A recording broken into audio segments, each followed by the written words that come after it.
നമസ്കാരം. നമ്മുടെ യൂട്യൂബിലെ ഈ മോഹിനിയാട്ടത്തിലൂടെ എന്ന ചാനല് എൻ്റെ ദേഹാസ്വാസ്ഥ്യം കാരണം കുറേ മാസങ്ങളായിട്ട് നിർത്തിവെച്ചിരിക്കുകയായിരുന്നു. അപ്പോൾ പലരുടെയും ആവശ്യപ്രകാരം ഞാനിത് വീണ്ടും ആരംഭിക്കുകയാണ്. എല്ലാവർക്കും സ്വാഗതം. ഇതിലേക്ക് കടക്കുന്നതിന് മുമ്പ് എനിക്ക് ഈ അടുത്ത കാലത്തുണ്ടായ രണ്ട് സന്തോഷം നൽകുന്ന കാര്യങ്ങൾ അത് പറയാനുണ്ട് നിങ്ങളോട്. കോഴിക്കോട് ദ്യുതി എന്ന നൃത്ത വിദ്യാലയത്തിൻ്റെ സ്ഥാപകയും ഡയറക്ടറും ആയ പ്രശസ്ത മോഹിനിയാട്ട നർത്തകയും ഗുരുവുമെല്ലാമായ ഗായത്രി മധുസൂദൻ കുറച്ച് നാളുകൾക്ക് മുമ്പ് എന്നെ വിളിക്കുകയുണ്ടായി. എന്നിട്ട് എന്നോട് പറഞ്ഞു, അവരുടെ നിലാക്കനവ് എന്ന നൃത്തശില്പത്തിന് ഞാൻ നമ്മുടെ ഈ മോഹിനിയാട്ടത്തിലൂടെ എന്ന ചാനലിലൂടെ ചെയ്ത നവഗ്രഹ ഹസ്തങ്ങൾ ഉപയോഗിക്കുകയുണ്ടായി എന്ന്. അത് അവർ വലിയ സന്തോഷത്തോടു കൂടി എന്നോട് പറഞ്ഞു. എനിക്കത് കേട്ടപ്പോൾ അതിലേറെ സന്തോഷമായി. കാരണം നമ്മൾ ഇത് യൂട്യൂബ് ചാനലിൽ ആർക്കെങ്കിലുമൊക്കെ ഉപകാരമാവട്ടെ എന്ന് വിചാരിച്ച് തന്നെയാണ് ഇങ്ങനെ ഇത് പ്രക്ഷേപണം ചെയ്യുന്നത്. എങ്കിലും ഇങ്ങനെ ഒരു വ്യക്തി വിളിച്ചു പറഞ്ഞപ്പോൾ അതെനിക്ക് വലിയ സന്തോഷമായി, മനസ്സിന് വലിയ സന്തോഷമായി. ആദ്യം എൻ്റെ സന്തോഷം നന്ദി ഞാൻ അവരെ അറിയിക്കുകയാണ്. ഇനി രണ്ടാമത്തെ കാര്യം, തലശ്ശേരിയിലെ പ്രാണ അക്കാഡമി ഓഫ് പെർഫോമിംഗ് ആർട്സിൻ്റെ സ്ഥാപകയും ഡയറക്ടറുമായ, ഇതേപോലെ തന്നെ പ്രശസ്ത നർത്തകിയും പ്രശസ്ത ഗുരുവുമെല്ലാം, മോഹിനിയാട്ട നർത്തകിയും ഗുരുവുമെല്ലാം ആയ ശ്രീമതി മണിമേഖല ആര്യൻ. അവർ ഈ കഴിഞ്ഞ ഡിസംബർ 22, 23 തീയതികളിൽ തലശ്ശേരിയിലെ ജഗന്നാഥ ക്ഷേത്രത്തിൽ വെച്ച് ഒരു കലോത്സവം നടത്തുകയുണ്ടായി. 2 ദിവസം 366-ലധികം കലാകാരന്മാർ പങ്കെടുത്ത ഒരു ഗംഭീരമായ ഒരു മഹോത്സവം തന്നെയായിരുന്നു അത്.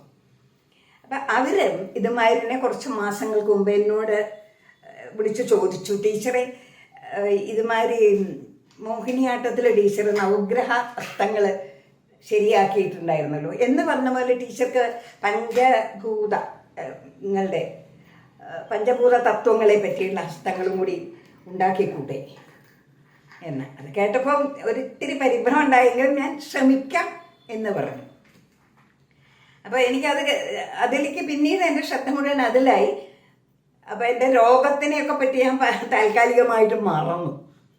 ഞാൻ ചെയ്തത് എന്താണെന്ന് നിങ്ങളോട് പറയാം. ഇപ്പം നമ്മൾ പഞ്ചഭൂതങ്ങൾ എന്ന് പറയണത് നമ്മൾ ഭൂമി, ജലം, അഗ്നി, വായു, ആകാശം, ഈ 5നെയാണല്ലോ പറയുന്നത്. ഈ 5നും ഹസ്തലക്ഷണ ദീപപ്രകാരം ഹസ്തങ്ങളുണ്ട്. പക്ഷേ നമ്മുടെ ശരീരം ഈ പഞ്ചഭൂതങ്ങളെ കൊണ്ടല്ല, പഞ്ചഭൂത തത്വങ്ങളാണ് നമ്മുടെ ശരീരത്തിലുള്ളതായിട്ട് സങ്കല്പിച്ചിരിക്കുന്നത്. അത് തന്നെ ഷഡ്ചക്രങ്ങളിലെ 5 ചക്രങ്ങളിലായിട്ടാണ് ഈ പഞ്ചഭൂത തത്വങ്ങളുടെ സങ്കല്പം. ഷഡ്ചക്രങ്ങളിലെ ഭ്രൂമധ്യത്തിലുള്ള ആജ്ഞാചക്രത്തിൻ്റെ താഴെയുള്ള 5 ചക്രങ്ങൾ, ആ 5 ചക്രങ്ങളിലായിട്ടാണ് പഞ്ചഭൂത തത്വങ്ങളുടെ സങ്കല്പമുള്ളത്. അപ്പോൾ ഏറ്റവും താഴെയുള്ള മൂലാധാര ചക്രം, അതിൻ്റെ മുകളിലുള്ള സ്വാധിഷ്ഠാന ചക്രം, അതിൻ്റെ മുകളിൽ മണിപൂരക ചക്രം, പിന്നെ അനാഹര ചക്രം, പിന്നെ വിശുദ്ധി ചക്രം, അത് കഴിഞ്ഞ് ആജ്ഞാചക്രം. ഇതിൻ്റെ എല്ലാം ഈ 6 ചക്രങ്ങളുടെ മുകളിലായിട്ട് 7ാമത് സഹസ്രാരപത്മം. ഇങ്ങനെയുള്ള 7 ചക്രങ്ങളാണ് ശരീരത്തിൽ പ്രധാനമായിട്ടുള്ളത്. വേറെയും ചക്രങ്ങളുണ്ട്, പക്ഷെ ഇതാണ് പ്രധാനമായിട്ടുള്ളത്. അപ്പം ഈ 7 ചക്രങ്ങളെ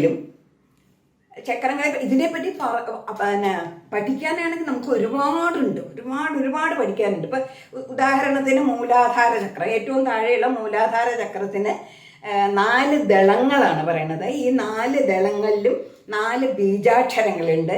ഓരോ ബീജാക്ഷരത്തിനും ഓരോ ദേവതമാരുണ്ട്. പിന്നെ ഇതിന് ഒരു പ്രത്യേക നിറമുണ്ട്. അതിൻ്റെ മുകളിലുള്ള സ്വാധിഷ്ഠാന ചക്രത്തിന് 6 ദളങ്ങളാണ്. ഈ 6 ദളങ്ങളിൽ 6 ബീജാക്ഷരങ്ങൾ, 6 ബീജാക്ഷരങ്ങൾ, ഓരോ ബീജാക്ഷരത്തിനും ഓരോ ദേവതമാർ. ഇങ്ങനെ എല്ലാ ചക്രങ്ങളിലും വ്യത്യസ്തങ്ങളായിട്ട് ദളങ്ങളും അതിൻ്റെ ബീജാക്ഷരങ്ങൾ, അതിൽ ഓരോ ബീജാക്ഷരത്തിനും ദേവതകൾ, ഇങ്ങനെ പല സങ്കല്പത്തിലുണ്ട്. നമുക്ക് അതൊക്കെ പഠിക്കണമെങ്കിൽ, അതുപോലെ തന്നെ ഇപ്പം നമ്മുടെ കുണ്ടലിനി എന്ന പിന്നെന്താ ശക്തി സ്വരൂപം, അത് മൂലാധാരത്തിലാണല്ലോ ഉറങ്ങുന്നത്. 3.5 ചുറ്റായിട്ട് മൂലാധാരത്തിലാണ് ഉറങ്ങുന്നത്. അപ്പം അതിൻ്റെ നേരെ മുകളിലുള്ള നട്ടലിൽ സുഷുമ്ന, ഇട, പിംഗല എന്നീ 3 നാഡികൾ പണഞ്ഞു കിടക്കുന്നു എന്നും, ഈ കുണ്ടലിനി യോഗികൾ ഉണർത്തുമ്പോൾ ഈ സുഷുമ്നാ നാഡിയിലൂടെ പ്രവേശിച്ച് സഹസ്രാര പദ്മത്തിലെത്തി പിന്നെ സ്വരൂപവുമായി യോജിച്ച് യോഗപ്രാപ്തി ഉണ്ടാവണം. ഇതൊക്കെയാണ് നമ്മളുടെ ഇത്. ഇങ്ങനെ പറയാൻ തുടങ്ങിയാൽ നമുക്ക് ഇതിനെപ്പറ്റി എല്ലാം ശരിക്കും മനസ്സിലാക്കണമെങ്കിൽ ഇതിനെപ്പറ്റി അത്രയും ജ്ഞാനമുള്ള വലിയ ഗുരുക്കന്മാരുടെ മുഖത്തിൽ നിന്ന് നമ്മൾ ഇത് പഠിച്ചെടുക്കണം. എന്നാലേ അത്രയധികം നമ്മുടെ ഈ ശരീരം അത്രയും വലിയൊരു മഹാ അത്ഭുതമാണ്. ഇതിനെപ്പറ്റി പഠിക്കണം എന്നുണ്ടെങ്കിൽ ഒരുപാട് നമുക്ക് പഠിക്കാനുണ്ട്. അപ്പോൾ പക്ഷെ ഞാൻ അതിലേക്ക് ഒന്നും കടക്കുന്നില്ല. എനിക്ക് അതിനെപ്പറ്റി ഒന്നും പറയാൻ അത്ര അറിയില്ല. ഞാൻ ഇപ്പോൾ ഉദ്ദേശിക്കുന്നത് ഈ പഞ്ചചക്രങ്ങളിൽ നമ്മുടെ പഞ്ചഭൂത തത്വങ്ങൾ എങ്ങനെ അടങ്ങിയിരിക്കുന്നു, അതിൻ്റെ ദേവത എന്താണ്, ഈ പഞ്ചചക്രങ്ങൾ എവിടെയെല്ലാം നമ്മുടെ ശരീരത്തിൽ എവിടെയായിട്ട് സ്ഥിതി ചെയ്യുന്നു, ഇതിനെ എല്ലാം കൂടിയും ചേർത്തിണക്കിക്കൊണ്ട് പിന്നെ ഈ പഞ്ചഭൂത തത്വങ്ങൾക്ക് ഹസ്തങ്ങൾ ഉണ്ടാക്കുക. ഇതാണ് എൻ്റെ ലക്ഷ്യം ഉണ്ടായിരുന്നത്. ഞാനത് ഏകദേശം ശരിയാക്കി എടുത്തു. എന്നിട്ട് ഞാൻ നൃത്തപഞ്ചകം എന്നൊരു പാട്ട് എഴുതിയിട്ടുണ്ട് മോഹിനിയാട്ടത്തിന് വേണ്ടിയിട്ട്. അപ്പം അതിലേക്ക് ഞാനിപ്പോൾ ഈ കണ്ടെടുത്ത ഹസ്തങ്ങളെല്ലാം ഞാൻ അതിലേക്ക് പ്രയോഗിക്കുകയും ചെയ്തു. ഇപ്പം നമുക്കറിയാം, ഇപ്പോൾ പഞ്ചഭൂതങ്ങളെ പറ്റിയിട്ട് ഞാൻ നേരത്തെ പറഞ്ഞു, ഹസ്തലക്ഷ രീതിയിൽ പറഞ്ഞിട്ടുണ്ട് പഞ്ചഭൂതങ്ങളെ പറ്റിയിട്ട്. അതായത് ഇപ്പോൾ ഭൂമി എന്നുള്ളതിന് പതാക ഹസ്തം പിടിച്ച് ഭൂമി കൈ കമത്തി പിടിച്ച് അതങ്ങനെ 2 സ്ഥലത്തേക്കും വിരിച്ചെടുത്തിട്ട് നമ്മൾ ഭൂമി എന്നുള്ള അങ്ങനെ അത്ഭുതത്തോടുകൂടി നോക്കുന്നത് മാതിരിയാണ് ഞാൻ ഭൂമി കുട്ടികളെ പഠിപ്പിക്കുമ്പോൾ, ഞാൻ മുദ്രകൾ പഠിപ്പിക്കുമ്പോൾ അതിനെയും കൂടി ചേർത്ത പഠിപ്പിക്കാറ്. അപ്പോൾ ഇത് ഭൂമി അങ്ങനെയാണ്. ഭൂമി കഴിഞ്ഞ് പിന്നെ ജലമാണ്. ജലത്തിന് ഭ്രമരഹസ്തം പിടിച്ചിട്ട് ഇങ്ങനെ വട്ടത്തിൽ കറക്കി, റിസ്റ്റാണ് വട്ടത്തിൽ കറക്കുക, ഇങ്ങനെ കറക്കിയിട്ടാണ് എടുക്കുക. സ്വതവേ ജലം എന്നുള്ളതിന് ഹസ്തപ്രയോഗം അതാണ്. പിന്നെ നമ്മൾ ജലം ഒഴുകണു, ജലത്തിൻ്റെ ഓളങ്ങൾ ഇതൊക്കെ കാണിക്കും. ജലം കഴിഞ്ഞാൽ പിന്നെയുള്ളത് അഗ്നിയാണ്. അഗ്നിക്ക് മുകുളം പിടിച്ച് ഊർവനാഭത്തിലേക്ക് വിടുക ചെയ്യുക. ഇങ്ങനെ വിട്ടിട്ട് പിന്നെ ആ അഗ്നി ഇങ്ങനെ ആക്കി ഇങ്ങനെ, അതാണ് അഗ്നി എന്നുള്ളതിൻ്റെ ഹസ്തപ്രയോഗം.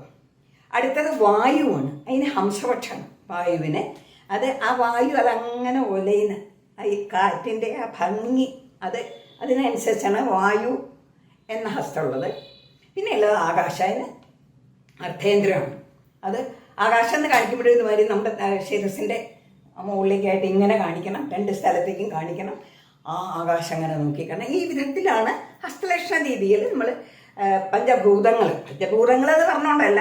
ഇങ്ങനെ ഇപ്പം ചന്ദ്രോ വായു മന്മഥശ്ച ദേവ പർവ്വതസാനവ എന്നാണ് ഹംസപക്ഷത്തിൻ്റെ. അപ്പം ചന്ദ്രോ വായു, ആ വായുവിനെന്നുള്ളതാണ് ഇത് കാണിക്കാറ്. അങ്ങനെ ഓരോ ശ്ലോകത്തിലൂടെയാണ് ഇത് നമ്മളിങ്ങനെ അർത്ഥങ്ങൾ കാണിക്കുന്നത്. അപ്പം ഇതെല്ലാം ഈ നമ്മുടെ ഭൂമി, ജലം, ഇതിൻ്റെ എല്ലാം എടുത്തുകൊണ്ട് ഈ നമ്മുടെ ശരീരത്തിലെ ചക്രങ്ങൾ എവിടെ സ്ഥിതി ചെയ്യുന്നു, ആ ചക്രങ്ങളിലും അതിൻ്റെ അതിദേവതകളുണ്ട്. ഓരോ ചക്രത്തിനും വേറെ വേറെ അതിദേവതകളുണ്ട്. ഇതെല്ലാം കൂടി ചേർത്ത് കൊണ്ടാണ് ഞാൻ ഹസ്തം ഉണ്ടാക്കിയിരിക്കുന്നത്. അതിനെ ഞാനിപ്പോൾ നിങ്ങൾക്ക് കാണിച്ചു തരാം.